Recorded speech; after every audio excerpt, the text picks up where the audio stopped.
وبينما أنت تلهو هناك شخص يلفظ أنفاسه الأخيرة، والذي بدوره يطلب دعما من كيان يلفظ أنفاسه الأخيرة.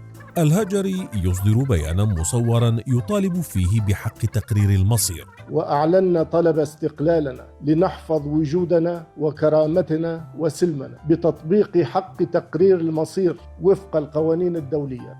ثم يقول إنه جبل مستقل ودولة مستقلة نموذجية. ثم يقول أيضا إنه يسعى لتحصيل حقوق أهل السويداء.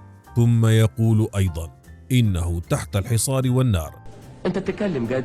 ثم أرسل لنا هذا الحنش للدفاع عنه. نحن بوضع جيد بالميدان، وكل المحاور مسيطر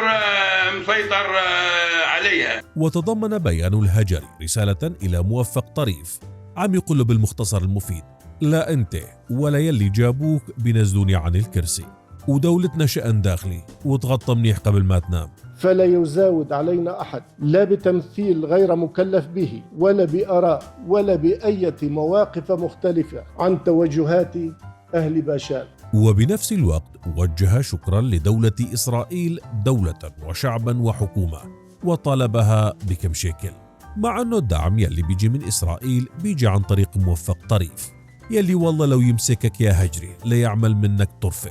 المهم الهجري كمان استنكر كافة الأفعال الخارجة عن القانون، واعترف بعظمة لسانه أن دولته الفريدة والنموذجية عبارة عن دولة عصابات تنتشر فيها السرقة والنهب والقتل والإجرام. ونضيف بأن كل من يقدم على سرقة أهله وإعاناتهم، ومن يتاجرون بقوت الناس ووسائط عيشهم ويطلبون الرشاوى. واستنكر الاعتداءات على إخوته من بقية الطوائف وسماهم بالاسم.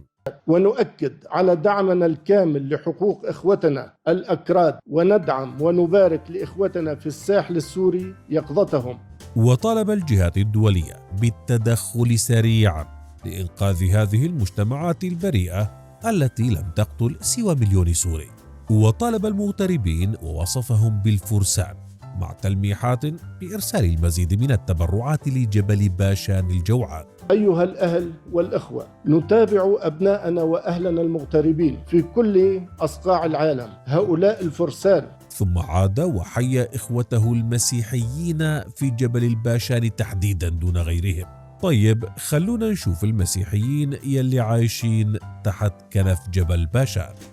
صحوا على حالكم. إذا بنشوف بابا نويل طالع بطقطق بالجرس، بدي خلي الميكروفون يطقطق عليه المرة هاي. اخوتنا المسيحيين انت شو وضعك الصحي؟ عندي بتر بالسياق. بتر بالسياق، فرجينا بالله على بتر السياق. عم تصل شيء مساعدات على البتر؟ احكي لي بصدق دغري. نهائيا. وليحيى باشان بأهله حرا مستقلا ذو سيادة بقراراته وإدارته.